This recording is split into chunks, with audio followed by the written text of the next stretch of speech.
Blummer alert. Blummer alert. Strap your belts on, punks. We're going in. Nice. Welcome back to another episode of the Pop Culture Punks podcast. I'm your host, Phil, and across from me is your boy, Josh. And today we are here to discuss movie adaptations. Yeah, so movies that adapt video games. Yes. It's hard to explain what that is because some people think it means video game adaptations of movies, which is a whole different discussion, and most of them are probably also terrible. You want to move your mic up? Yeah, but today we are talking about movies that adapt video games. Yeah, that's the thing. Before we get into that, I see you've got a little confession here to make. I would like to go on the record and say that in the past week, I have been enlightened about something. Per my ramblings and rantings of Far Cry, New Dawn, I acknowledge and hereby rescind all my criticisms of Destiny, loot shooter fans, and any such video games that do incorporate some kind of grind. I feel like the accent gets more and more as you go on. I think you're almost like a JFK here. Because now I'm feeling a groove, and so I would like to acknowledge that in my past, I have ranted against such video games and not understood their fan bases. But I would like to clarify. My opinions have changed. I acknowledge my mistakes. And now you love Destiny. And now I think Destiny 2 is the greatest video game that has ever been made. Anyone who thinks otherwise is full of crap and is a communist. I don't believe this thing. But legit. Now it sounds like you're being sarcastic. Joking aside, Zach and I were talking because he was visiting a couple days ago, and we were talking again about that. And I think I realized that I have been hypocritical in my assessment as I've progressed in my opinions of video games in the industry. And I think I still hold to things that Destiny could do better, and Division and Anthem and all these other things. However, I do understand, as I've been liking certain games that have come under quote-unquote fire, that there is a point where you just got to shut out the noise and just be like, yeah, whatever. So I hope going forward to be better and to be more accountable to not overly poking at certain fan bases or keep it posy. So, more to acknowledge past comments. That doesn't mean you won't criticize. That does not mean I won't criticize. It just means you'll try and not be unfairly critical. However, at the end of the day, past my criticisms, my final judgment will always be, but in the end, if you enjoy it, there's no reason for you to not enjoy it. Love what you love. Despite the flaws. So, because there's lots of things that I love that I know people really, really don't like, and that's totally cool. And so I hope to be more supportive of people that do like certain things. Now, there are certain things that I think you're a complete idiot if you watch them a lot, but we won't go into that. So I won't say what those things are. So you haven't completely learned learned my lesson yet. That'll be once I start watching like the Kardashians and becomes my favorite show ever. And then I'm like, you know what? I get it. But that's never going to happen. Nope. Jesus will come back before that happens. So anyway. All right. Yeah. So I wanted to get that out there because I was like before. Good on you, man. Good on you.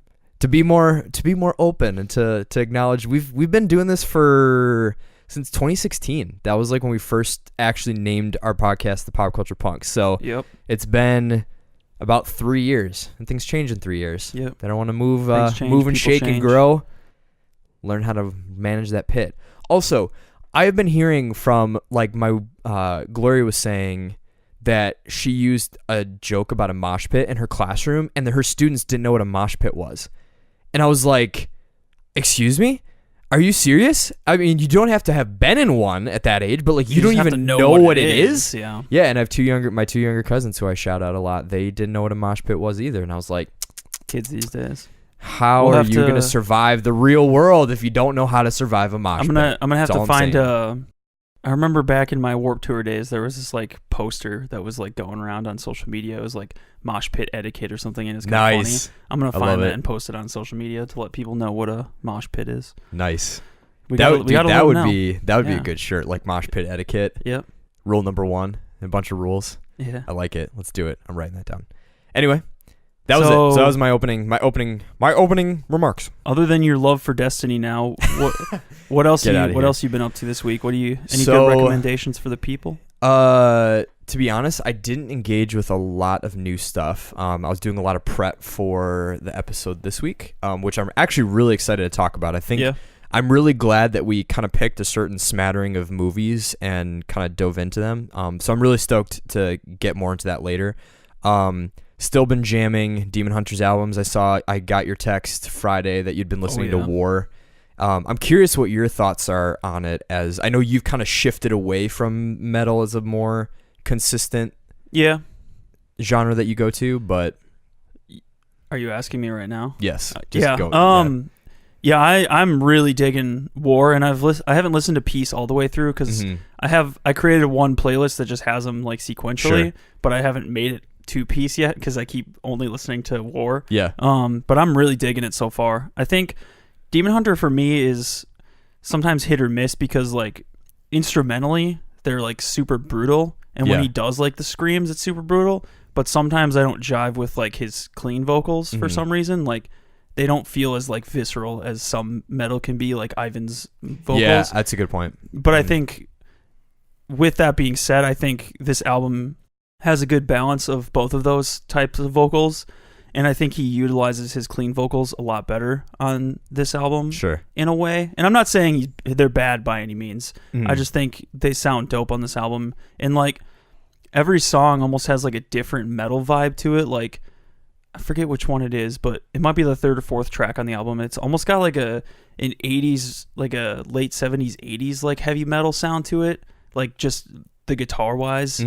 And so like, but then there's some that are like super thrashy and like some that are more like metalcore, and like they have it's a very wide range of metal styles that I appreciate them kind of utilizing. Like they don't fall into like a pitfall where everything starts to sound the same. Yeah, for sure. I think that was the experience as I've listened to it more this week. Is that every song it feels different. Like every song feels different. You feel like when you're on the next track, and that's always to me a sign of a really strong album, is when there's specific songs that I really, really like, but I can think of a lot of them that when I go back and listen to, I'm like, man, like that just sounds so different than all the other stuff. So yeah, for sure. I think On My Side, which was one of the singles, that's one of the... that song just rips. Yeah. And Cut to Fit, the first track on the album, that song just hits hard. I think is The Negative in that's War. A good one. Yeah, that's probably one of my favorite. Yeah, just the melodies in that song are...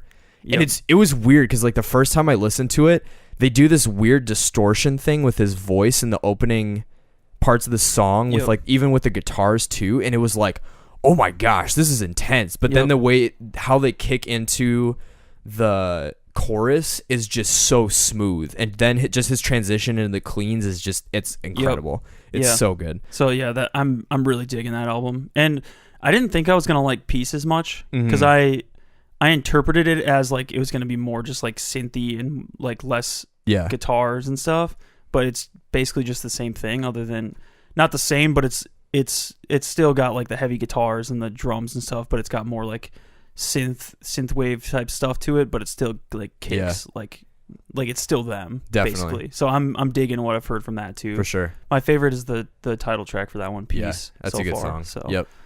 Cool. It's so I'm good set of albums. Definitely. So still been listening to that. I haven't really found any new stuff this week. I did. So I think I'd mentioned a couple episodes ago when I tried the Anthem beta that I was going to jump on that, but I decided to wait because I started seeing a lot of really concerning things, and oh my gosh, am I glad I did, because geez, it sounds like it's just, the people that have really like dug into it, I think specifically the people who wanted it to be really good and had not high expectations, but just had things of like, okay, this is your chance. You've been working on this game for 6 years. You've seen a lot of loot shooter games come and go, and this is your chance out of all the opportunities you could have to finally be like, this is a problem. We're not going to do that. And to do that, we're going to do this within our own game. And they just completely did the opposite. And they did some things regressively. Angry Joe was He tore that game. Yeah. So, and it was funny. Like I listened to the whole thing, and just his analysis of everything was fascinating, and it's everything that would not... I think in a way I wanted this game to be the game that made me dive into loot shooters and want to do give the investment, but especially after watching his review, I was like, I'm not touching this game for at least another 2 years. Yeah. And by then it's probably going to be dead, because from what they've said with sales, it's not doing super hot. So I mean, and Division 2 comes out pretty soon, and that game based on what I'm seeing, is performing a lot better in people's minds. Like the demo, I think. Yeah. I think this weekend was the beta or whatever, and I haven't seen a ton of scathing critique like people were diving into Anthem with when that beta was out. Yeah. So we'll see what happens, but I feel like Division 2 is going to win out of the two. Yeah, definitely. So the point of bringing up Anthem was after kind of seeing that, I had my hopes up pretty high, just that it was going to be an awesome game. I love BioWare and all the stuff that they've made, and so I was pretty ticked. And a lot of the commentators were saying that the industry is not going to be getting better. And a lot of them are predicting that there's going to be more stuff like that's going to keep coming out. So there was this switch in my mind where all of a sudden I was like, you know what? I just need to invest in all the old stuff that I have, because I have so many GameCube games and like 360 games that, I still have Kingdom of Amalur sitting on my shelf, and I have a whole bunch of OG Cube games. Like I still never beat like Beautiful Joe, or I have like Baten Kaitos, which is like a famous JRPG from the Cube era. I have both the Pokemon games on the Cube. So I have a ton of titles that I'm like, man, I should really invest in these. Or I still haven't played God of War or Horizon, and I'm like, I don't really need any of those. It feels like, other than Rage 2, I'm excited for, Fire Emblem Three Houses, and Pokemon. Like those are like the 3 games this year that I'm actually really excited for. And even with some of the stuff that keeps getting announced, I'm just like, I just don't care. Like it seems like the same thing over and over and over again. And so I decided I sold a bunch of old 360 stuff because I have the one, so I don't need it. And I was able to score with it N64, so I'm jumping back into collecting for that. So yeah, buddy.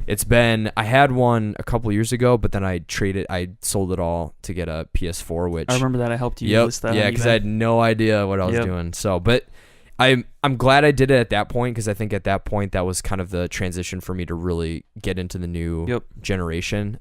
But I'm super excited to go back. So in playing the 64 era, I have a bunch of games coming in the mail. So I picked up Ocarina because I was able to find a gold cart copy, which was like, yes, couldn't believe that. And then I've got Majora's Mask on the way and Banjo-Kazooie. So nice. Yeah. So a good smattering so far. So I've got like 6 games that I'm hoping to get over time. But a lot of me was like, you know what? I should just invest in like older games that keep holding value and are kind of revered as some of the best ones, and then go from there. Have them around and play them.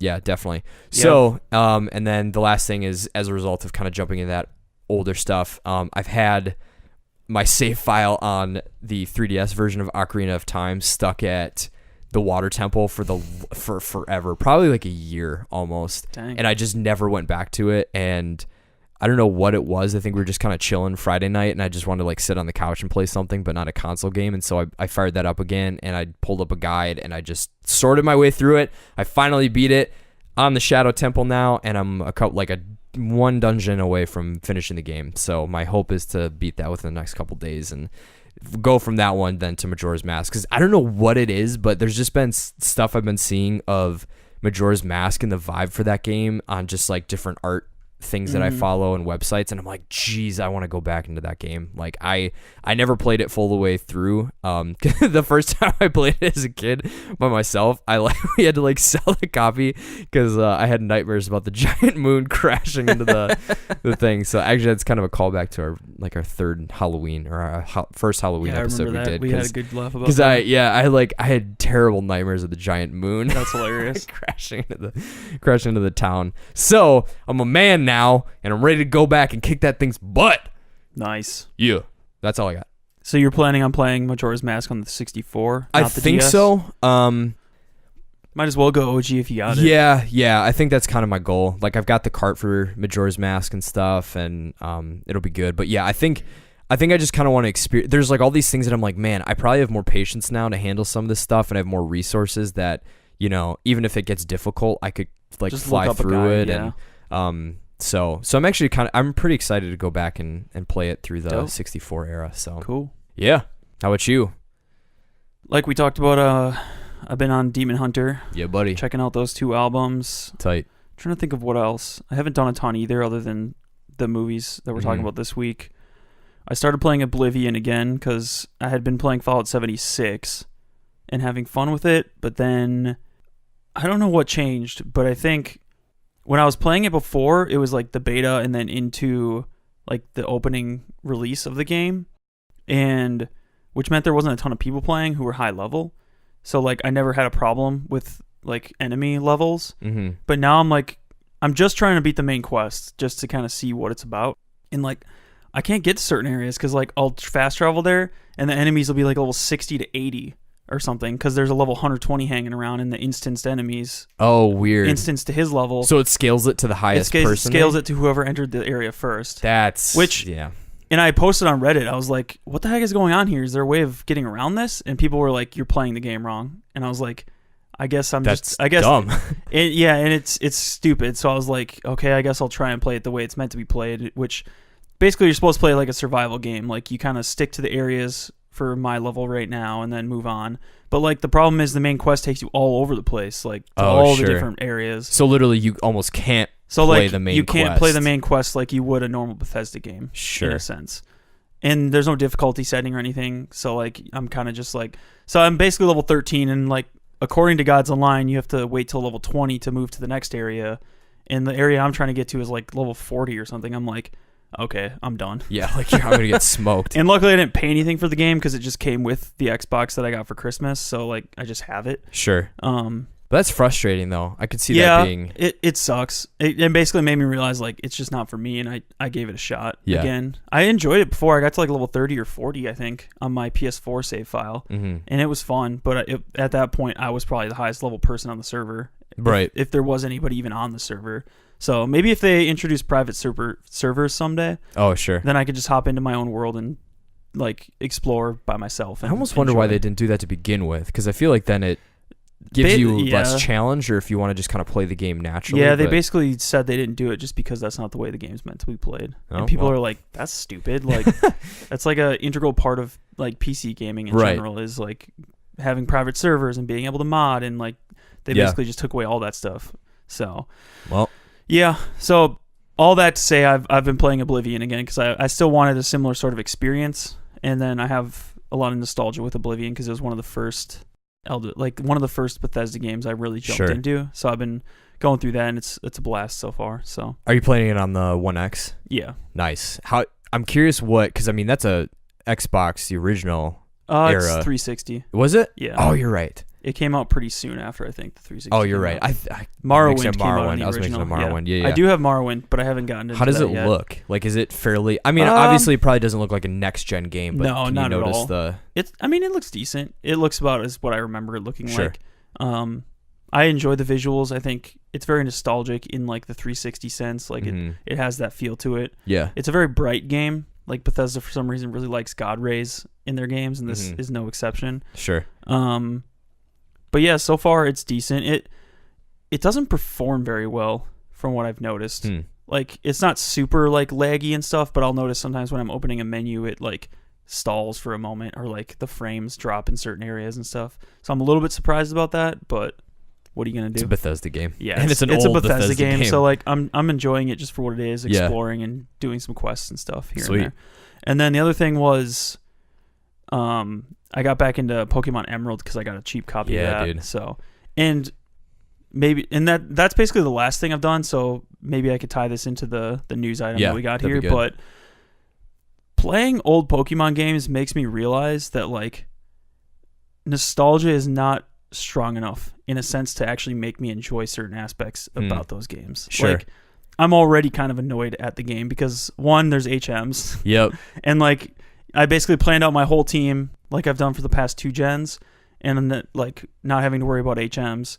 And I basically planned out my whole team, and then I start the game and I realize, oh, I'm gonna have to have like a Zigzagoon hanging around me the whole time, or like swap out every time I get to a new area. And I'm like, oh, I'm not looking forward to that. Yeah. And then just like the slowness of it, and I don't know, it's like my nostalgia glasses kind of came off when I started playing it, and I was a little bit more annoyed than I thought I would be. Yeah.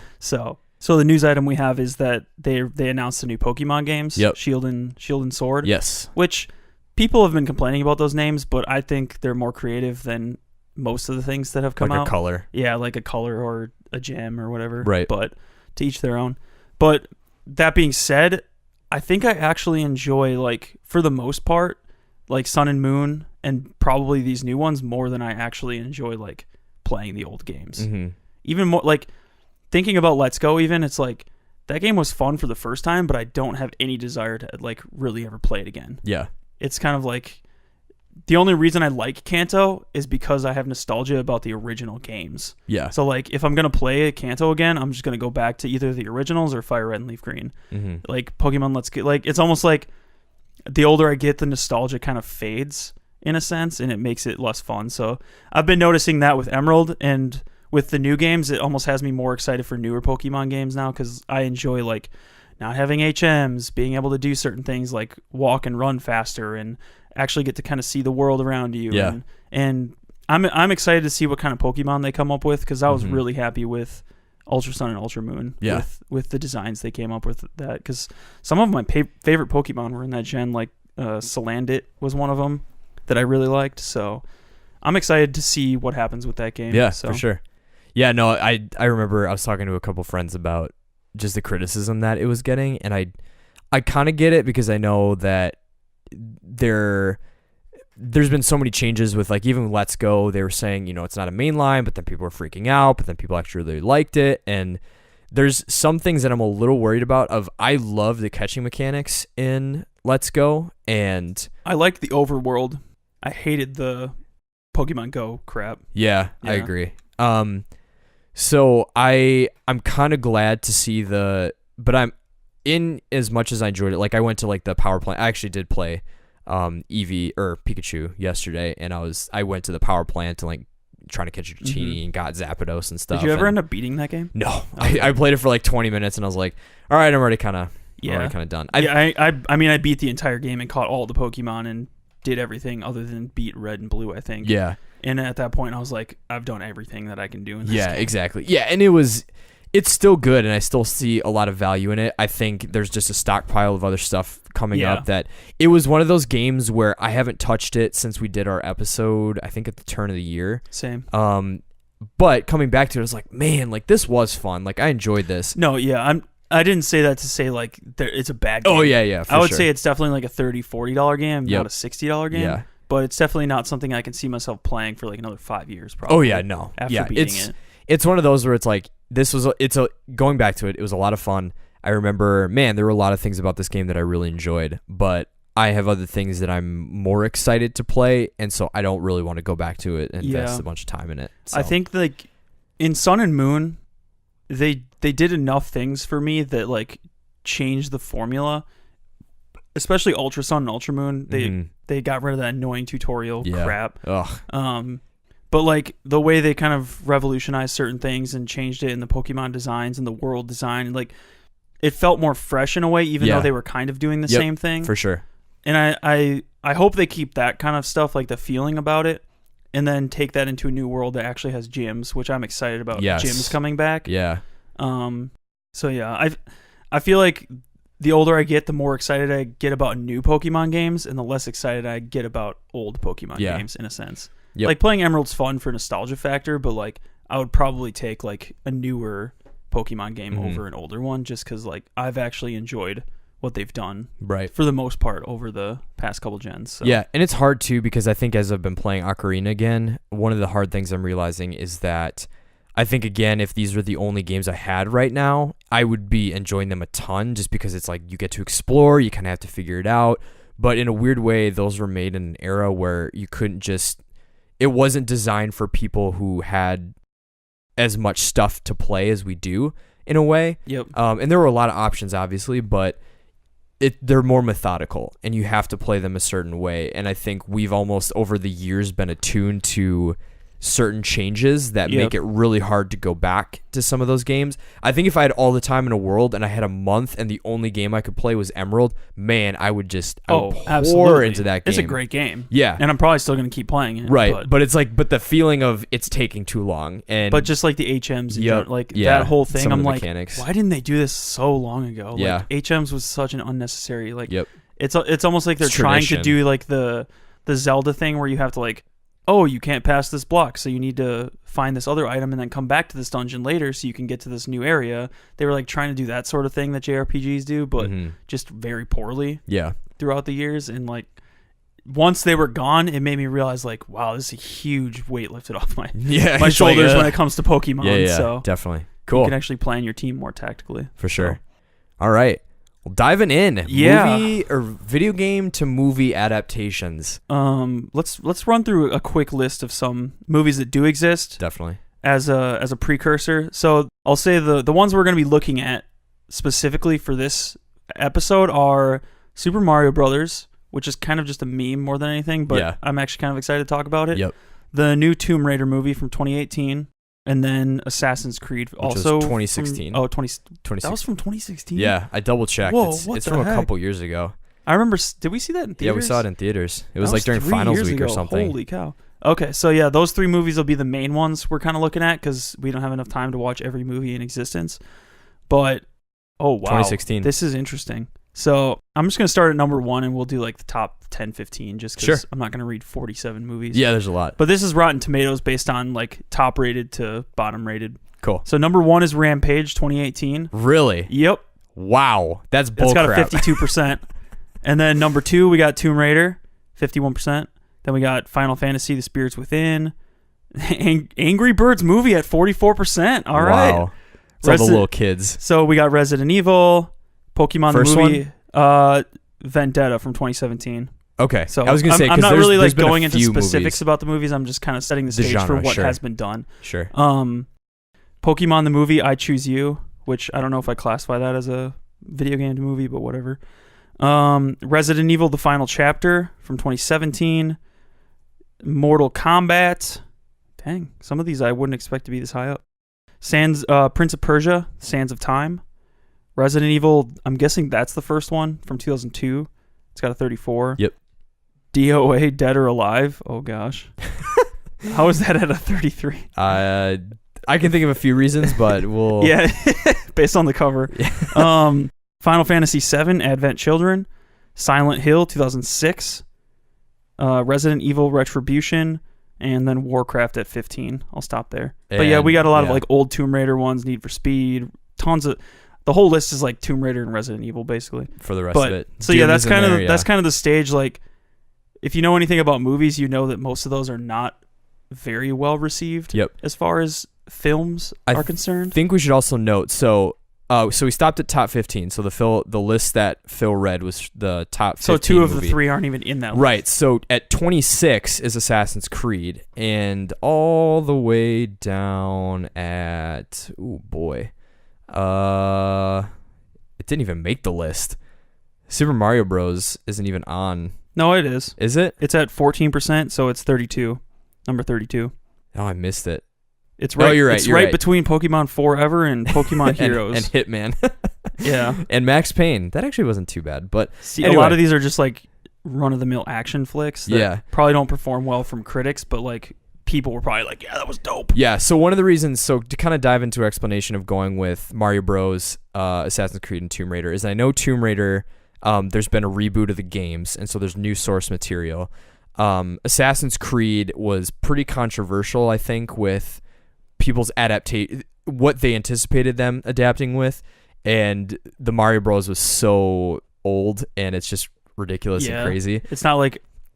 Yeah, it's known for being a terrible movie, but also like a good bad movie. It's like a meme movie. Yeah. So, and Super Mario Bros. Out of 47 sits at 32, Assassin's Creed at 26, and Tomb Raider at number 2, you said? Yep. So that's just to kind of say we kind of looked at a smattering of like, of those 3, which are spread out fairly evenly, or not super evenly across the list, but we have one that's kind of considered pretty good, and then the other ones that are like, nah, not so hot.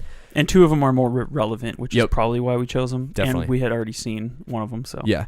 So right off the cuff, so without specifically diving into the actual individual movies themselves, what for you doesn't jive with video game movies or video games that are made into movies or those films? So I don't know how many of these other ones you've seen. I honestly haven't seen a ton, but just from like the stigma or just your personal take. Yeah, I think for me, the reason I tend to not watch movies based on video games in general, other than like Resident Evil, which would probably just freak me out, but I think my hesitation with video game movies has always been like, in a way, it kind of delegitimizes the video game in a sense. Like, it seems like they're just cashing in on a craze, and like in my mind, the video game has already told the story. The video game has already like given us the movie that you just need to play.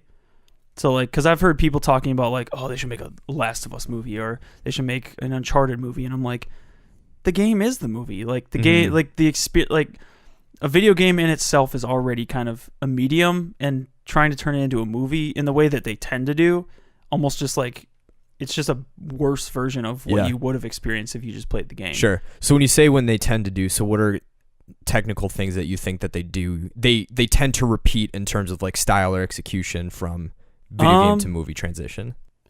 I think if you look at some of these examples, like Rampage, like they just picked a game that was like, I didn't even think that would be translatable. I mean, it was popular, but it's The Rock fighting big monsters. So right, like, with his big silverback gorilla bud. I think just to use a couple small examples from like Tomb Raider, because that's one I've seen, like there were definitely scenes in that movie where I was like telling Evan like, oh, this would be this scene in a video game, or this would be this scene. And I've never played Tomb Raider, but like I could see the scenes that would translate to a video game really well. Yeah. And like the story that they tell in video games take a lot longer to tell. And I think the experience of a video game is completely different in a sense than like the experience of a movie, that you're kind of just taking it in, where a lot of the things like with Tomb Raider that make the story more engaging is you participating in like solving the puzzles, or you participating in like the tense moments where they're running to like slide under the door or whatever, like the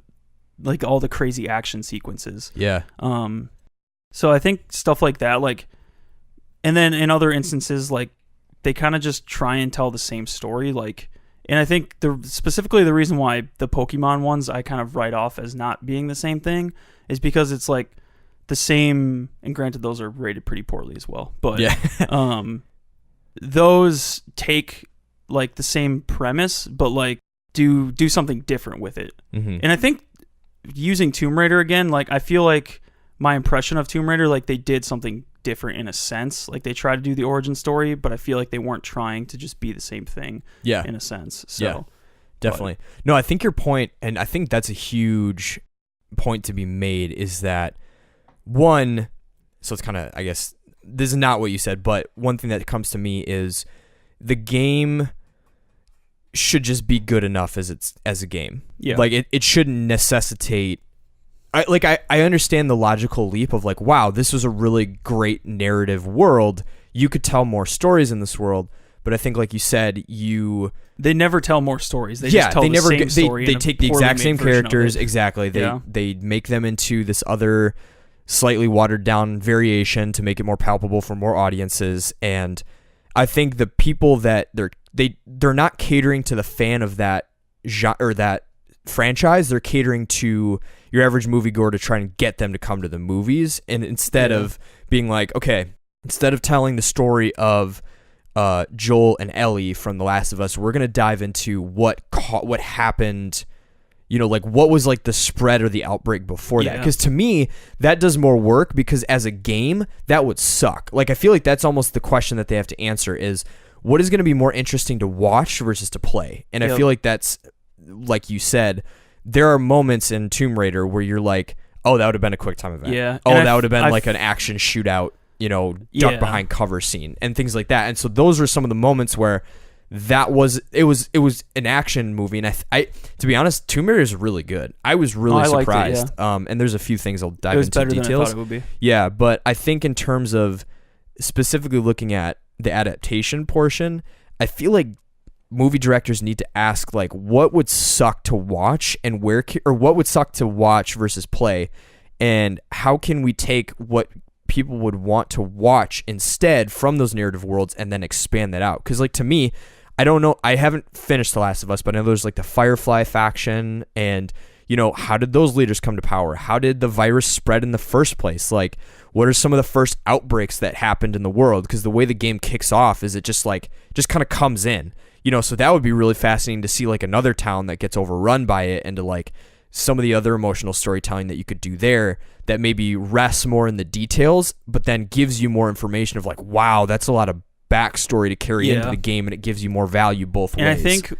I think to me, and I don't know a lot about the industry, but to me it seems like a lot of the time it's just a cheap cash in. Like they're trying to just, and it goes the same way too when they create video games based on movies, which They don't do a lot nowadays. No. They used to do it a lot for some reason. But, like, you only have a certain window of time where, like, it's not relevant anymore until the next move or until the next game comes out. Right. And so, like, you have to release it in a very timely fashion, which means it probably gets released very quickly. You don't have as much time to, like, sit in the writer's room and create an interesting story that adapts it in an interesting way that will resonate with both the average moviegoer and, like, the reason people loved the video game in the first place. Mm-hmm. And I think they end up having to choose just, like, what can we do to appeal to people who have never played the game and who like dope action movies. Yeah, exactly. And then they kind of do that, and then neither group is really satisfied because they're like, well, you just ended up making both a bad movie and a bad video game adaptation in a sense. And I think a lot of that comes down to, like, the urgency of cashing in and not that they're doing it for money, but I mean, they have to, but you can tell the difference. Yeah. I mean, all movies make money, and that's their purpose, is just to make money so they can make more movies to make more money. Exactly. But I think there's a way to mask that process by making something that feels like a product that I'm willing to give money for versus something that it's like you just were playing into the fact that I like Tomb Raider or that I like Assassin's Creed. Like, you weren't actually trying to give me additional content to tell more details about the world that couldn't be told through the games. You just turned out an empty product. It's an interesting larger discussion, which is kind of what we're doing this month, like translating from one medium to another medium. Like, when you look at the MCU and you're thinking about, like, translating comics to the film, like, the movies are almost, in a sense, nothing like the comics, like, word for word. Yeah. But, like, the way that they adapt them is they know what makes a good movie, and they know what makes a good superhero comic, and they kind of take the best of both of those worlds and they create a good superhero comic movie that acknowledges that it's not a comic, it is a movie. And they, like, still have those fun moments and, like, definitely the things you expect when you go and see a good movie. And I think similarly with video games, they haven't figured out the formula yet, I don't think, based on this list that we're seeing. Like, critics haven't really liked any of these movies. Yeah. And they haven't really figured out the formula that, like, makes a good adaptation of a video game yet. Yeah, and so to go to a specific example, so I did watch Assassin's. I don't think you watched Assassin's Creed again, or did you? I didn't watch it again. Okay, but I was miffed by it the first time I saw it, so I remember enough about it that I don't like. So I saw it twice in theaters, actually. I saw it once with you and a bunch of our roommates, and then I saw it like a week later with actually Zach and Mr. Bears because he really wanted to see it. Do you remember why we saw that? I think it was just because I honestly want to say it was finals week and we were really bored and we were like, let's just go see a movie. Like, Assassin's Creed thinking came out. back on it, like, I don't know why I would have wanted to see Assassin's Creed. I honestly, to be honest, it was probably my idea. Like, it might have been. And I was like, all right, I'll go see a movie. Whatever. Yeah, and I think we just got a bunch of roommates together. And then I watched it again Tuesday night, and every time I watched it, I think I liked it less. And the first time I watched it, I was like, man, like, that was not too bad. But watching it the third time, it was like, oh my gosh, there's a lot of flaws. And not just from a narrative standpoint, like, there's a whole list of things that are wrong with it. And I think the bigger things to me is that, one, you have a franchise like Assassin's Creed that has two parts. It has the historical history part, which people love, and going around, killing British soldiers in X area. Yep. And it has the Abstergo part, which people are kind of put up with, but there's a reason they basically got rid of that in the games. What they did with this movie is they did exactly what the old games did, which is they gave you too much Abstergo and too much reliance on this dude who has no purpose, really you don't care about, has a very ambiguous backstory and history, is just kind of, the big thing is he's of the assassin line and all this stuff. And they focus so much on that you don't get to see what would be actually cool is like a stealth movie. Like an historical stealth movie, like Assassin. Exactly, like a historical stealth movie where this guy has to save this prince and liberate this whatever. And to me, it feels like when they made this movie, they didn't know what was interesting, but they picked something that they thought was interesting and they built on it all the wrong things. So one of the things they focused on in that movie is the idea of, like, the Apple of Eden and, like, the whole Assassin's Creed lore is there's the assassins that are trying to beat the Templars because the Templars want this artifact called the Apple of Eden, which controls free will, which, i.e., if they get it, they can control all the minds of everyone everywhere, including the assassins. The assassins, in trying to preserve free will, are constantly fighting the Templars and protecting the Apple of Eden because they don't want them to take over the world. And in the games, the point of Abstergo is they're trying to find the apple by going into the past and figuring out what they did with it, basically. Yes. Yeah. Which they do in the movies, they do in the movie. For like 10 minutes. Right. That's the problem to me, is they have this deep philosophical question of like, is it, and that's the thing too.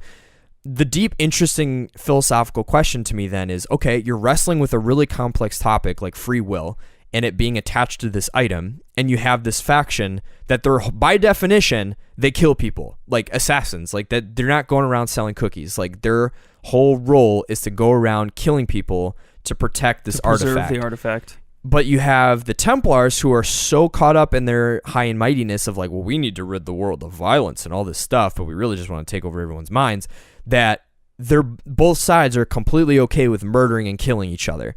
And so they're in this war of like, one is, pious and full of themselves of like, we're trying to do the right thing. And the assassins are like, well, we're killing you because we're trying to do the right thing.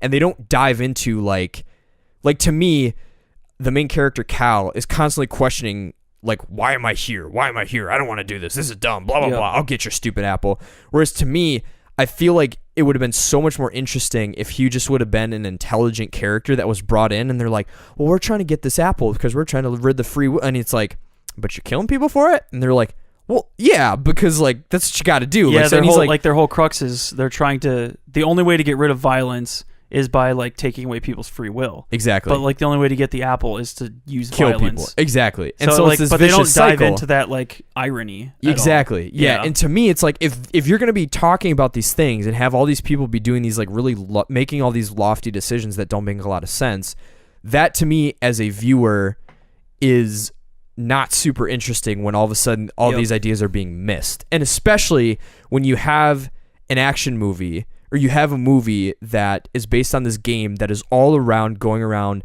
like secretly killing people. And the funny thing to me is that the whole movie, there's like no assassination scenes. There's just like one. There's one right in the beginning when they first go into Spain and he goes into the Animus, and they're like walking through a crowd and like secretly killing people. But there wasn't a like 15-minute chunk where they're like, all right, this dude's got this key to this vault that has this thing. We need to go track that guy down, kill him, and get this stuff. And they're like, you don't know anything about these assassins. They're just faceless figures that are going around in old time stuff. Well, the way they write them in the movie is they're just like, they're not even really like, they look like assassins, they talk like assassins, but they're not assassins. They don't do any assassinating. Right. It's all like just do a lot of murdering and killing, which isn't technically assassinating. Right. Exactly. And it like, they just like keep repeating these mantras where you're like, I don't care. Your actions and your words don't match up. Like, none of this makes any sense, but you're not acknowledging it in the movie. Like, the crux of this movie should be that both of these people are insane. Like, not like preserving or getting rid of free will by using violent means. Like, that's, how is that like you've just accepted that that's good? Right, exactly. In a sense, and the movie doesn't really acknowledge that, at least from what I remember. And that's even just talking to how the movie approaches it. That's not even going to the games, which to me, the reason it's a bad adaptation of the games is it just ignores the source material in some ways. Like, yes, it has the Animus, and yes, the Animus, I think, has like a cool spin on it of like how they integrated it. But to me as a viewer,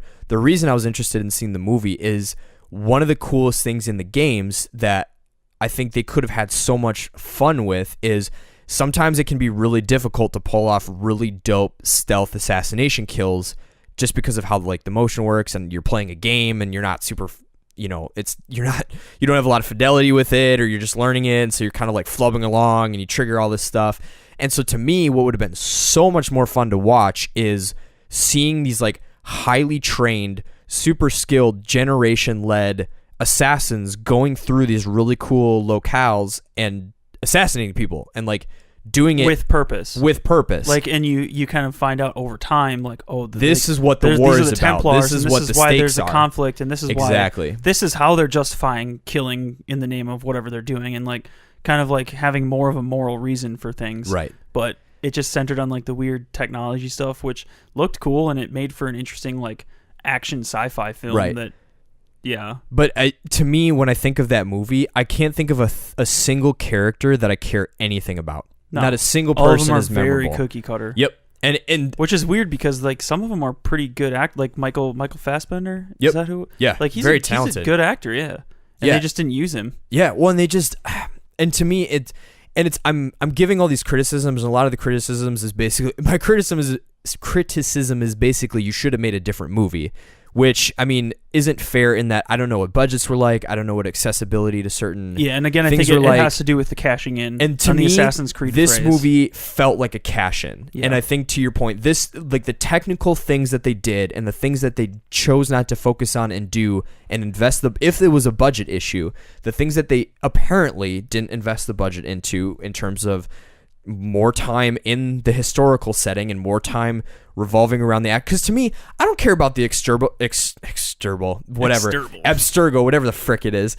I don't care about those people in the business and what their motivations are. I care about the assassins that think they're doing the right thing, and I think about the Templars they think they're doing the right thing, and the war that's going on between them.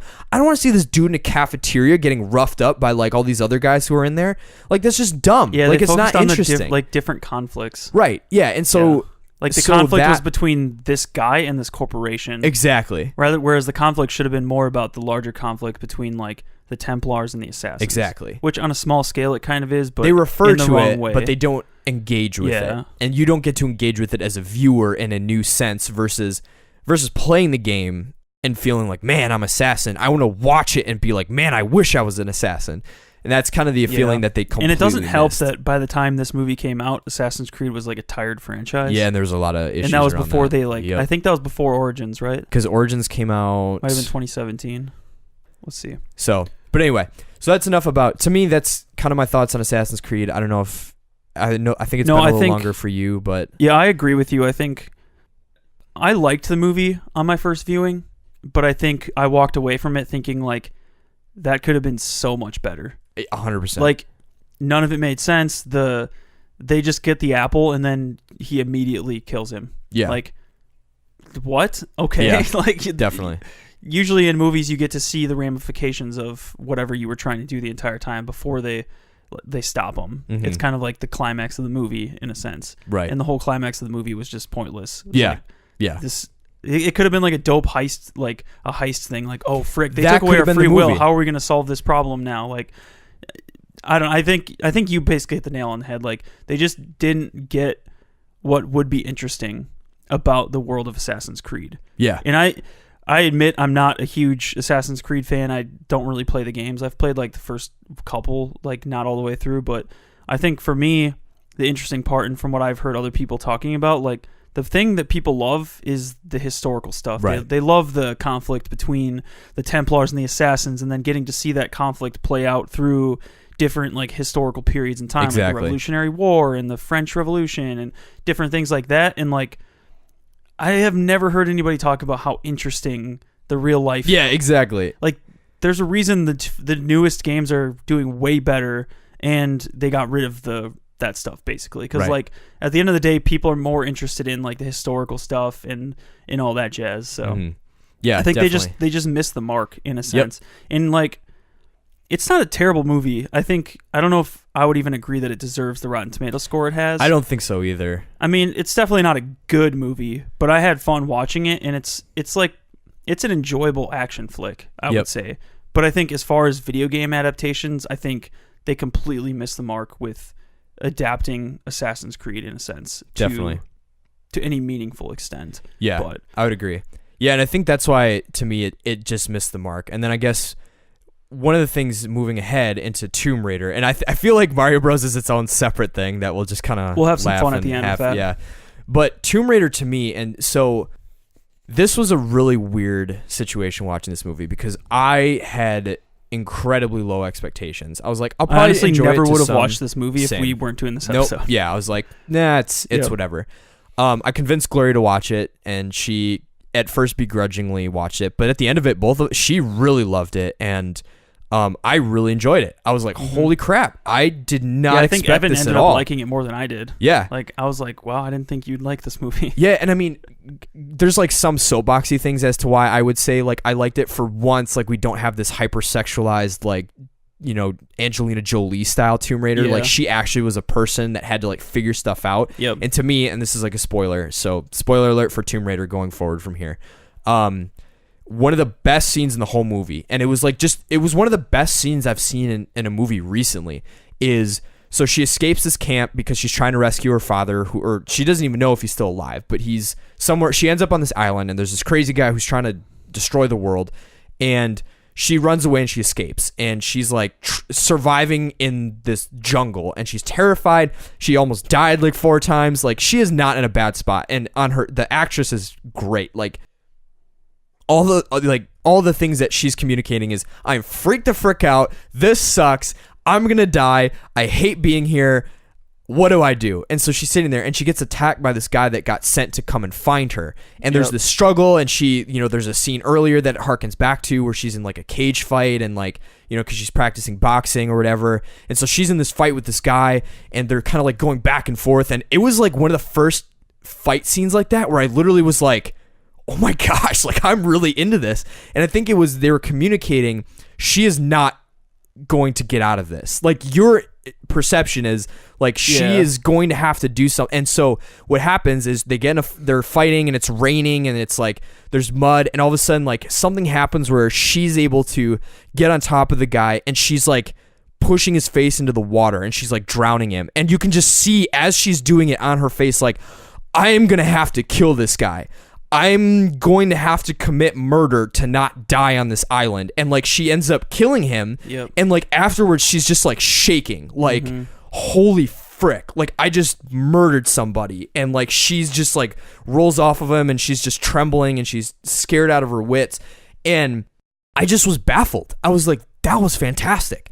Like that was exactly what I would anticipate a movie not doing. That was the scene where I was like, they understood who Lara Croft is, and they're trying to tell us something about who she is that the game you could probably get in a certain way, but you're going to be pulled out of because it's not going to be as interesting. Like when you're in the games, from what I've seen of gameplay, and I've tried a little bit of them, you become a killing machine faster, and so there's not that time, which to was kind of a lot like, of people's biggest complaint about the movie I saw online. Which to me is, I actually love the fact that the majority of the movie is her spent being completely out of her element, and that she's in this scenario, and like her character and who she is and who they set her up to be is she's resourceful, she's quick thinking, and she goes for it, and she's like, I have to do something or else I'm screwed. Yeah, and I think that's an example of them recognizing what would work better in a movie. I think 100%. The killing machine thing would have felt too forced. Yeah. Because I honestly, like watching it, I was expecting it. I was like, oh, like they already established that she's like a boxer and she's good at this and whatnot. But like there were so many scenes where like the scene with the knife guys, I thought she was just going to take that dude out. Right. But no, she ran. Like she was like, I'm not taking my chance with this. Right. And she books it. And I was like, oh, interesting. I thought they were just going to play up the whole like beating him up She can thing. do anything, and here she goes. Yeah, or that scene where she like basically like she's an adept fighter and she's strong. Like they've proven that in the movie, but like this is she just not can't like overpower a dude. Like they basically like it wasn't like it was almost like if she didn't kill this dude, he would kill her. Exactly. And like, exactly. And I agree with you. I think she recognized that. And there's a couple other scenes where the same thing happens. Like at the end where the guy, like she's got him in like a headlock, but he just completely overpowers her because he's just a dude and he's strong. And like, but then she realizes like I have to kill this dude otherwise. Well, and like, I have to change my tactics to do that. Like I can't just be like. And I think that was one of the things I loved about it is.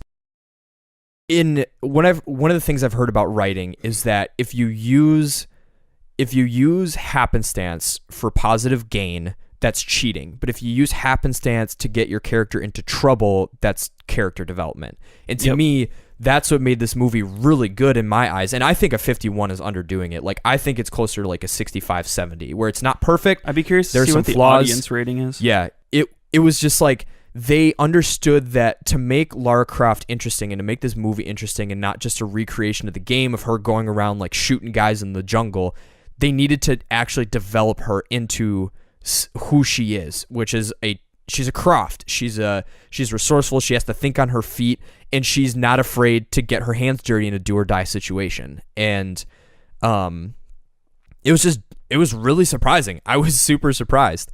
Audience, no, I agree. It looks like 56. Yeah, so it didn't do very well with the audience either. But and to me, honestly, like that's kind of surprising. And I don't like. Yeah, I mean, I'm kind of in the same boat as you, but at the same time, like I understand. Honestly, I would probably never watch this movie again. I would agree. Yeah, I think like I enjoyed it way more than I thought I would, but I think there's still pieces about it like. Similarly to the Assassin's Creed movie, like I still felt like there was really no characters I actually cared about other than Lara herself. Like her dad annoyed the crap out of me. Like the what's his name, Lou Ren or whatever. Yeah. Like he was just a stand-in. Like they almost like hinted at a weird romance thing, and I like rolled my eyes. I was like, oh come on, they're gonna do that. They didn't even do that, but they like had all these weird setups for it, and it never happened. And it was kind of like. Most of the characters just felt like set pieces in like basically a video game. Yeah, like they're just there to advance her story in some way, right? And in a way that wasn't as interesting to me. But I agree. The reason I think this movie did better than Assassin's Creed was because they at least got her character. They made her a character. She was an actual character. Yeah, and I think they did her more justice in a movie related sense because I have heard the video game. She's just like a killing machine, basically. Yeah. Like.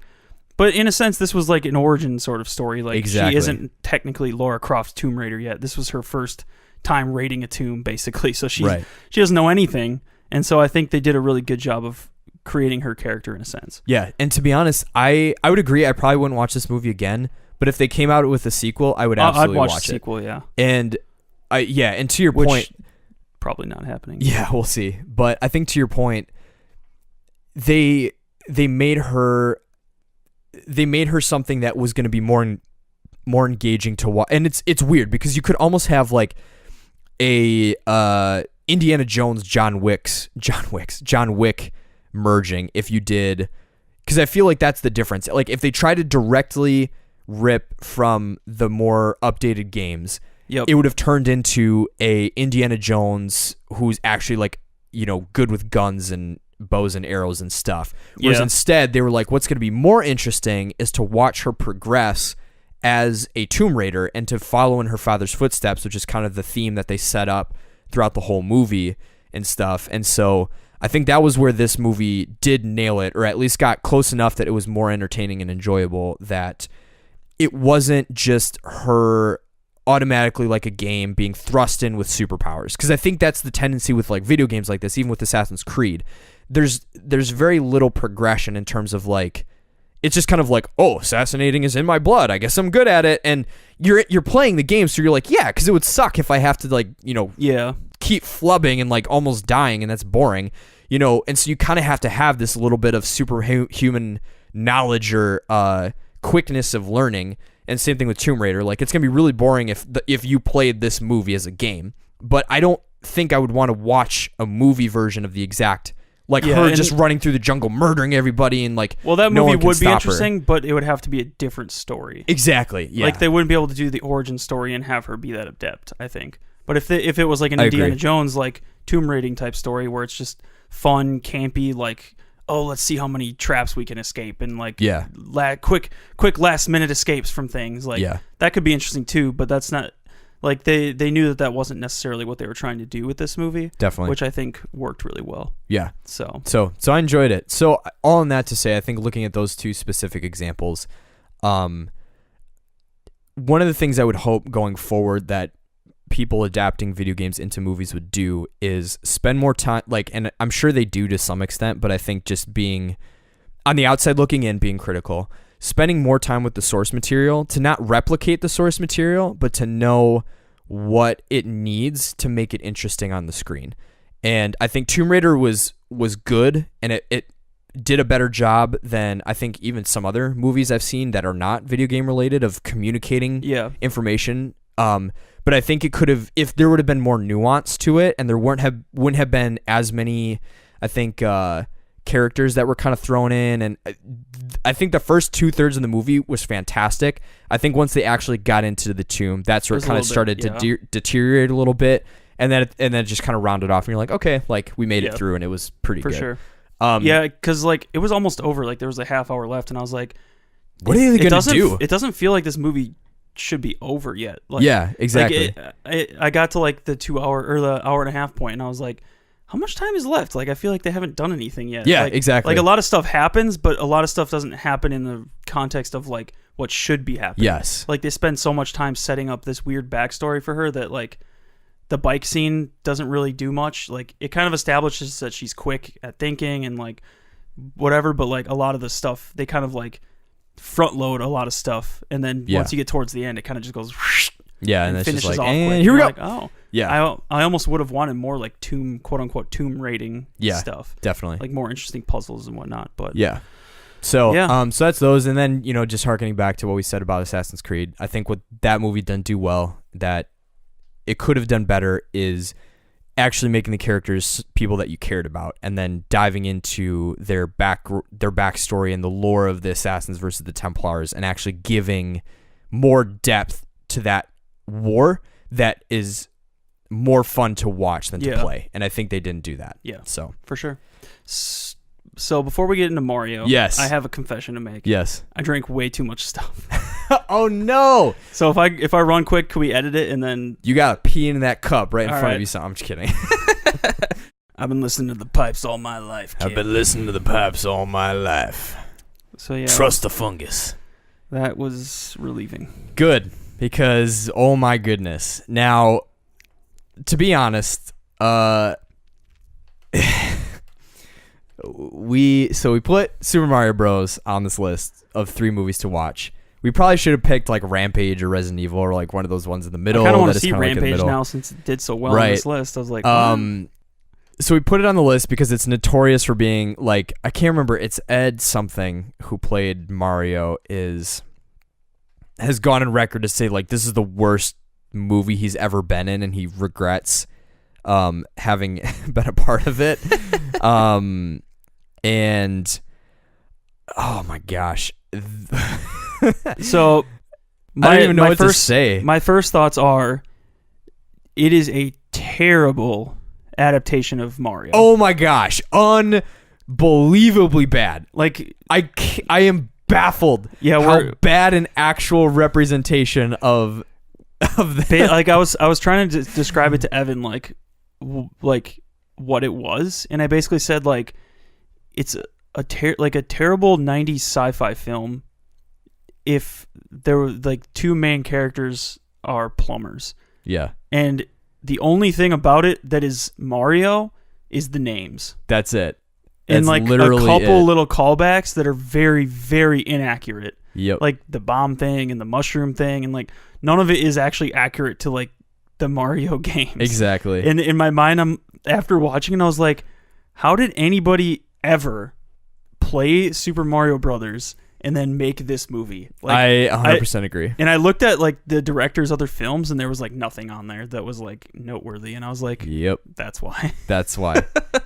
I'm glad we're past that era where, oh my gosh, where people were like, hey, let's make a movie of this, but it gets filtered to the bottom. I'm looking at the DVD cover, or at least the film cover for this, and I totally didn't realize that they were crossing plungers.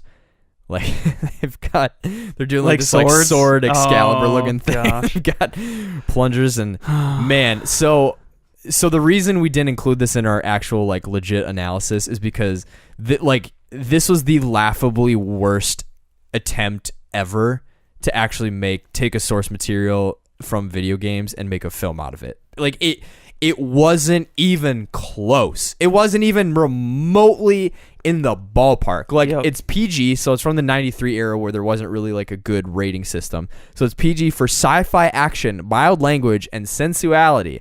And boy, there was some things that I was like, sensuality. If I was a 10-year-old kid and my parents had taken me to see that, they'd be like, what the frick are you playing? Like, you're not allowed to play Mario anymore. Is this what goes on in those games, jumping through all those pipes and stuff? Like, jeez. Nintendo would not approve this movie these days. No, they would not. But man, was it funny. Like, all that being said, I laughed a lot, and it was a fun movie. It was a very fun movie. I enjoyed it a lot more than I thought I would. Yeah, Big Bertha, Trust in the Fungus. Yeah. The scene where they're in the elevator and he's like making them all like dance and they start dancing with each other. The random guy who just falls in a pit in the very beginning, I still don't even know what happened. Like, he didn't like dodge anybody. They just like threw that in there where he's like, where are we, Mario? And then just zoom, some guy flies into a pit and you're like, Oh boy, buckle up, boys. This is yeah. It was hysterical. It was absolutely hysterical. There was like, it's hard to even describe without like watching it, but like there were so many times, like the whole movie was basically us just like watching it, laughing, making goofy commentary about it. Like it was the perfect film to just like watch with your buddies and just like make fun of all the things that are happening. Like, we have like so many quotes here of things that were said where we just cracked up so hard. Yeah, so these are the moments that we laughed the hardest. So one of them was like they get a call or they're trying to find Daisy to save her. And they're down in the thing. They're like, where'd he go? Where'd he go, Mario? And he's like, they went that way. He's like, but I hear the echo over there. He's like, Luigi, I've been listening to the pipes all my life. I know where she is. And so they go, and lo and behold, Mario was right. So there's that. And then when like just before that scene, they're up in their apartment, and he's like, strap your belt on, kid. We're going in. Just stuff like that. That was ridiculous. From when when Bowser first finds out. Yeah, and Bowser's not even like a turtle. Or a lizard, or whatever the frick he's supposed to be. Bowser's supposed to originally be. I think he's like a dinosaur turtle or something. But in this movie, he's just like a dude with spiky hair and a creepy tongue. For some reason. He sounds he's 2 steps from Dr. Evil. Like he sounds like Dr. Evil's second cousin. It's almost like they were trying to take him and then make a like less intense Dr. Evil. That's basically what it came across as. Because just some of the moments where he's like, go ahead, say it. Dinosaur. You're like, what? Yeah, and so what? In the movie, the world they go to is like a different dimension or something, which I don't know what it is in Mario, but in this movie, there was like Brooklyn, which is where Mario and Luigi are from. They're actual plumbers from Brooklyn. Mario, and Luigi Mario. And Luigi Mario. The Mario Bros. Confirmed, that's their name. And they somehow step into this other dimension, which is the Koopa Kingdom, which is basically like supposedly what the Mario games are based in. But for some reason, there's like these janky cars that'll look like they're from like the 90s. Mad Max. It's like a cross between like cyberpunk and like post-apocalyptic, like all this weird stuff jammed together. And then people who are like they evolved simultaneously with dinosaurs or something, and like they hatch from eggs and like all this stuff, and like Mario and Luigi are in this world like completely out of their minds. They're like, this ain't Brooklyn anymore. And for some reason this world, like, I don't know if it's because they're underground, so there's a lot of pipes leading their way, but like they have an aversion to plumbers for some reason. I want to believe there's some reason other than plot device, like being a plot device, that they are averse to plumbers. But they're like in the room with Bowser, or I don't remember who was in the room with Bowser. It's like that one freaky lady who's really into him that he just doesn't understand. Oh yeah, like he's like, not now. Yeah, like don't bother me. She says something about plumbers, and he's like, plumbers. Plumber alert! And he like hits a giant red button that says plumber on it, I think. Plumbers. Plumber alert! It's just like, but that was the thing, is like the way some of the lines are delivered, it was just so funny. Like that scene specifically. Like he isn't like, plumbers! Plumber alert! He's just like, plumbers. Plumber alert! And he runs to the screen and hits a button. Yeah, gosh. Or like when he's laying in the mud and he's like, you know what I love about mud? It's both clean and dirty at the same time. It was just like, what is this movie? There were so many times I was like, this isn't like super funny, but when they're hanging from like the pipes or whatever, and like Luigi catches him and he's like, I'd high five you right now, but then you'd be an only child. It's just lines like that, or like, trust the fungus. But yeah, they said trust the fungus at least 5 times. Oh my gosh, at least.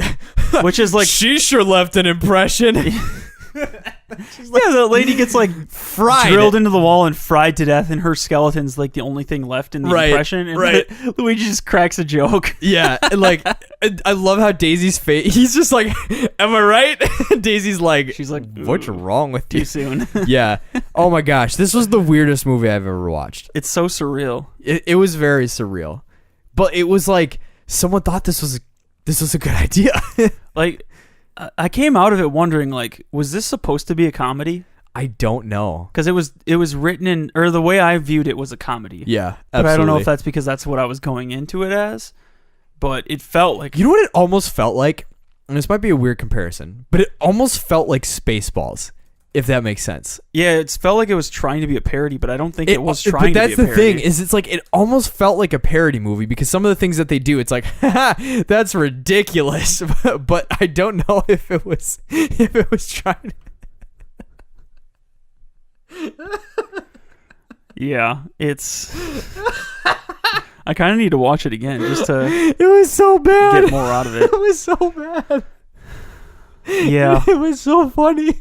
I'm trying to think. I'm trying to think of all the things that reference the game. So there was the bomb, which was just like this weird little wine toy that. Yep, and everyone was like, oh, bomb. The entire like 33% last half part of the movie was like them staging this. No, I think the fungus wants us to take the bomb, and he's like, no, Luigi, what are you doing? We gotta get out of here. And there's like this fungus, which I think is supposed to be like the mushrooms that Peach's, Mario. No, it's Peach's. Oh yeah. I'm just thinking of like reference to the game. Like they kept saying trust the fungus, so like Mario eats mushrooms to. There grow are bigger. pipes. I don't know if they go through a single pipe in the whole game.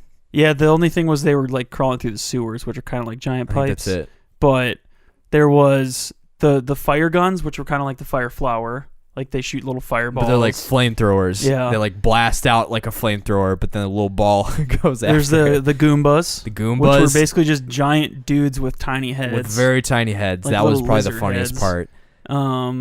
The jumping shoes. The jumping shoes. There was jumping shoes. They don't just inherently jump really high on top of people. They need these like special jumping shoes, that use bullet bills. Yep, they jump. use bullet bills to like. It's like little cartridges. Jump. So that was probably one of the funniest scenes. So basically, every reference was incorrect. It took them like 75% of the movie for them to finally like reference the right colors of Mario and Luigi. Like at one point they were wearing green and red, but they were opposite. Yep. And then they had the chance again with like the tuxedos and the club, but they still didn't do it then for some reason. Yep. Like nowadays, I feel like watching this movie now, if they remade it, like those are the kinds of things where I feel like they would put in like little references, like oh ha ha ha. That's. But again, that's probably like a Spaceballs thing where they're intentionally trying to be like right, exactly. And I'm trying to think of other things. For some reason, Daisy was the princess. Yeah, Daisy was the princess and in this Peach one. was not even in the movie. Right, and then the girl weird. that Mario ends up with is, I can't even remember her name. I think it was just like Diane or something. It was like some like random name, like some Brooklyn lady. And she like ends up, it wasn't Lena. Was it Daniela, I think? Yeah. He's like, Daniela, I'm coming to save you. It's just... And then... that scene was funny too because he's like telling her to be quiet and she's like, my friend Mario, he's here to save us, don't say anything. Mario, hey, he's like, hey, Mario, like, what are you yelling? And all the Goomers like that was one of the scenes that Zach, like, I've never seen him laugh so hard. Was what? So Toad, that was another reference. So Toad was like Toad a punk is one rocker, of these, he's like acoustic rocker. Singing about Bad King Koopa, and then he gets arrested, and they're like, you can't arrest me for playing songs. Like, so there's this whole commentary on that. So Toad gets arrested, and then he gets de-evolved into a Koopa, and he's this recurring Koopa, but the way they differentiate him from all the other recurring Koopas is they give him his harmonica. He still has his harmonica. So he has this stupid look on his face always, and he's like, and then it's just like... Yeah, there's that one scene where he gets lit on fire. That was the one and where he starts playing his harmonica while on and like Zach was crying. It was just, oh my gosh. That was just absolutely the most insane movie I have ever seen that just had no connection to the source material other than names. Other than the names. Like, yeah, we had to like look up who people were. Yep. And a lot of them were like people from the games, but like, yeah, like there was Iggy and whatever and who Spike, were like who are supposed to be Bowser's in the minions. games. They're usually his kids, or the Koopalings. Yeah. And then I'm trying to see if there's any other. Yeah, a lot of it's just like Goomba. They made a reference to the video games at the end with the two Japanese businessmen who were like, we want to make a game of your adventures. Like, what would we call it? And it's Spike and Iggy, and they're like, the Spike and Iggy game or something like that. And you're like, I get it. That's not a thing. Nope. It was, oh gosh.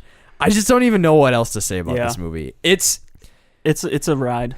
I would not recommend watching it unless you are with a bunch of buds, hopped up on sugar or whatever, and just laughing at it. Because it like some of the things like we're describing, you have to just see it in context, because just saying the line is like funny and like some of the things are ridiculous. Because we've already seen it, so we like get right. The like we know the image in our heads of Bowser laying in the mud and this the movie's really literally awkward. like stained into my mind. Yeah, like, I can remember all of these scenes. Oh yeah.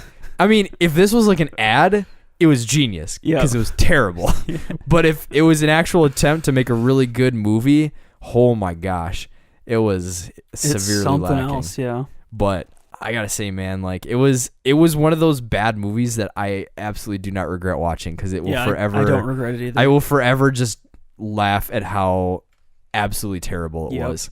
But it was fantastic. That's pretty much the gist. I don't know that we really have I think, much else. So I think we kind of established the... Yeah, we kind of missed... everything with that movie was just ridiculous. So we felt like, it's a good one to throw on the list, and maybe it'll play in, and we were like, no, there was nothing redeeming about it. It was just bananas. Fun. Something fun to do while watching two other movies.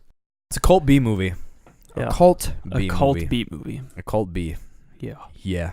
That would be a funny thing. A B of cults. Cult of bees. A cult of bees. Cult of bees. Buzz, brother. Buzz, brother. Save the queen. Buzz, honey, brother. That's what all bees sound like to me. Instead of Jerry Seinfeld.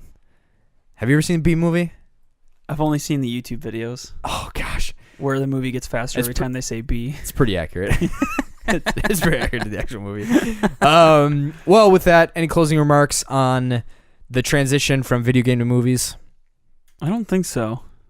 I think we have yet to see one that really transcends the model. If you had to pick, maybe this is a fun closing question. If you had to pick one video game movie that you knew was going to be made into a fantastic adaptation, what game would you ask to be made into a film? It's guaranteed to be good. That's guaranteed better than to be anything good. that has ever existed. It would be a 70 to 80% rated film. Okay. Like it wouldn't be basically better than anything. Better than not anything that has ever existed. Better than any video game movie. Correct. Ooh, that's a good one. I feel like I'll give you three because there's a couple. Maybe between the Bioshock. Yep. I would love to see like the Fall of Rapture in a movie. Yeah, form, that would be cool. Because there's like a book, but it's not very good. And I think that would be really cool. So the Fall of Rapture. The Fall of Rapture movie. That'd be a great movie title. Yeah. Not even like call it Bioshock, just the movie's called The Fall of Rapture. Yeah. Oh, dude. They'd almost have to call it Bioshock though, because that's what movies do.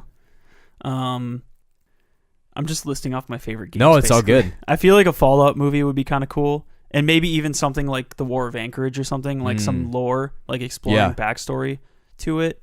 Because there's a lot of cool like lore and stuff that you kind of get throughout that leads to the nuclear war. What's another one? I feel like God of War could be a cool movie if they do it right. Yeah. So those are my three. Sweet. Yeah. What about you? God of War. You said God of War, Bioshock, and Fallout. Realistically, if I had to pick one, it would be the Bioshock one. I feel like that could be. I think that if they do it, the 80% plus. Yep. Like that would be very cool. Definitely.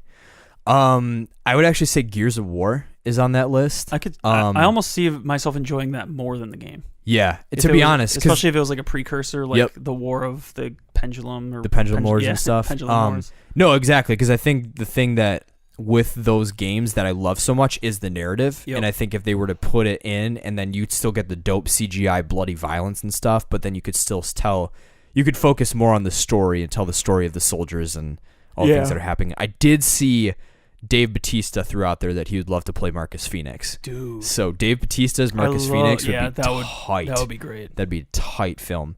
So Gears of War. I would almost say the Halo games as well. Yeah. There was a collection of animated films that they did. I can't remember what I didn't see those DVD. on this list, so it's not a movie, but there's like a DVD thing. I'll pull it up later, but there's a DVD collection with a bunch of different styled animation, like almost like TV episode or a little bit shorter length things. So they're not all connected.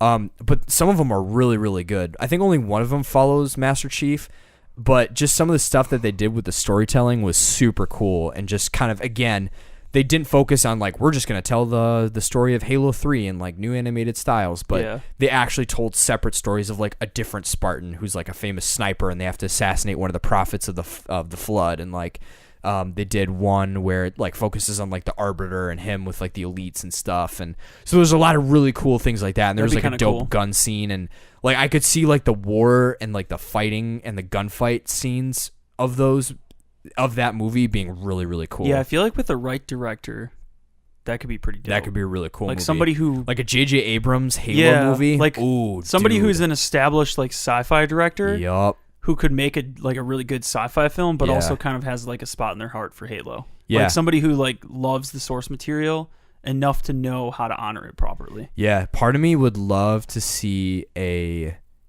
Guillermo Gears of War movie. Ooh. So it's kind of more horror-y, but it's got like the violence and the deep storytelling. Honestly, like I feel like Guillermo could do the Bioshock one. Yeah, too. I think Guillermo could do the Bioshock and the Gears. I would love to see like a J.J. Abrams Halo movie. And I could almost see even just like a Spielberg, like Spielberg would be up there too, or like just like a classical sci-fi action movie. I was gonna say whoever did the Star Wars reboot, but that was JJ, wasn't it? Episode 7. Yeah, that was JJ. Okay, so yeah, I feel like he would do it. Yeah, the he would. best. I think he'd do awesome. And then the last game. Oh man, I gotta sift through all the games I've played. Part of me, and I'm gonna go with a different one because I think I really like the idea of Gears, God of War. I think that could also be really, especially from the most recent game. Yeah. But I feel like, kind of to your point earlier, that it's such a well-made story, playing as it that that's part of the draw. I mean, the game is basically a movie for 4 hours. I would actually say something like Deus Ex would be really cool because there's the like cyberpunk, a dope like espionage cyberpunk. I think that's the key. Is like Blade Runner is one of the best cyberpunk things I've ever experienced. Cyberpunk tends to be like more detective. Exactly. For some reason, they're always like a hacker detective. Yep. Like, and so I think to see like a more action oriented, like you said, espionage action. Because like in the games you play as Adam Jensen, he's more of like a war dog for hire, where he's more going out and like fighting stuff and like getting scraps and trying to save all these things. And so that would be super cool to see like an actual action-based cyberpunk film. So I think the Deus Ex would be dope. I don't know who would direct that one though. That might be, I don't know, whoever directed Blade Runner, the newest Blade Runner. Dennis Villeneuve, however you pronounce it. Dennis. I don't know how to pronounce his last name, but it's V something. He's doing a Dune movie as well right now, which is a book adaptation. Also, I feel like Mass Effect would be kind of a cool one. Mass Effect. If they don't try and like just do the, like you said with the Halo thing, if they don't try and like, let's do Mass Effect 2, but more like let's pick apart a different race or a different planet or something from the same. Is it directed by Denis Villeneuve. Okay. Villeneuve, maybe? Yeah, it's so. Yeah, I could see it's that. Hard to pronounce. Yeah. Mass Effect, I think, could be interesting. I think, again, that would be one that would serve that you almost have to base it entirely off of a different character interacting with the alien races and then make it based in that.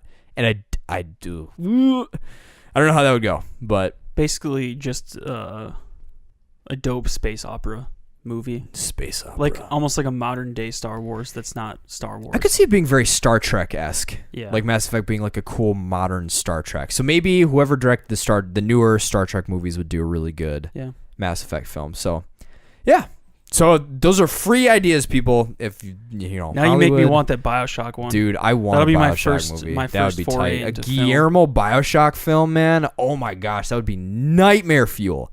Dude, holy cow. And if they could get the Ken Levine to be a executive producer on it, get the original Bioshock writer on there. Yup.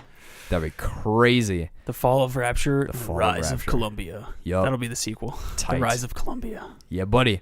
All right, cool. Yeah. Well, thanks for tuning in to this episode of the Pop. I am so tired. I don't know what happened. I feel weird right now too. Like all of a sudden we got to Mario and we were just like, we should have started with the goofiness. Yeah, we should have started with the goofy. It's all good. Thank you for tuning in to this episode of the Pop Culture Punks podcast. We appreciate you listening every week. You can send recommend this to other people and tell them to check out iTunes, Google Play, Stitcher, TuneIn Radio, YouTube, or Spotify. You can follow the Pop Culture Punks podcast social media accounts on Instagram, Twitter, and Facebook, and that is at Pop Culture Punks. Yep. You can follow Phil and I individually on Instagram and Twitter at I am Phil Sorensen, and you can send emails or social things. I should just quit. We should just end it right here, but I'm not going to. Jumping off your thing before. Yes. Shoot us emails at popculturepunks@gmail.com. Yes. But for this week, if you have video games that you would like to see adapted, shoot us an email about that, and we'd love to hear about it. Or post We're not it on Twitter. filmmakers, so they won't get done, but we'd love to see your thoughts. Yeah, or tweet at us. We'd love to see. Facebook us. Yep. DM us. #popculturepunks. Yeah. Yeah, so you can send all those to popculturepunks@gmail.com. You can IM us on Twitter, or you can leave a comment in our Instagram post. We have merch and stuff on Redbubble and Threadless, and that's the gist. That's the gist. Next week, we are talking... Oh my gosh, is that Captain Marvel already? It is. Goodness Friday, sakes. we're seeing it Friday night. Friday night, we have ticks. Captain Marvel to see. So next week's episode will be just kind of discussing the film, where the franchise is going. Yeah, dude. For that, it's gonna be a while. It's been a while since we've had a new Marvel movie. Yeah. So it's a good amount of break time. Yeah. So, and just some updates as well. So next week will be Captain Marvel. So either get to the theater and see that, or maybe hold off before you listen, just because that's gonna be spoiler filled. We're going to be doing the 18th, a book versus film discussion of Ready Player One. And we actually had to switch some things around just with scheduling. So Rip is actually going to be on during one of our episodes in May. We're going to do like a Music May theme, I think. And to replace that, we're going to be doing almost a similar thing to what we did with this episode, but we're specifically going to be looking at anime to full-length live-action movie adaptations. Yeah. That's going to be brutal. So we're probably doing Ghost in the Shell. Ghost in the Shell. We would need at least one that's decent. Yep. So and Ghost in the Shell either and Full Metal or Death Note. I kind of want to do Death Note because I know the live action. But, I mean, yeah. We could always do, you could do Death Note, I could do Full Metal, and then we both do Ghost in the Shell, and then we have more to talk about. That's a good idea. But divide and conquer. Yeah. I like it.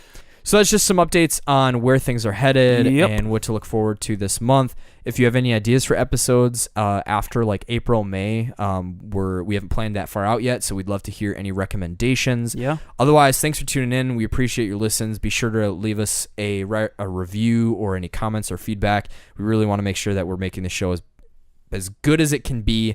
But we can only go so far with our own minds, and we only listen to this as much as we do right now. So I listen to it more, but it's because I have to sit through and cut all this crap and all those flubs. All my bathroom breaks. Yeah, that. Guess where that was. That was actually the first time that's happened. That is. Yeah. So until next week, thanks for tuning in. We appreciate your listen, and until then, we bid you a fond plumber-filled from Brooklyn cowabunga.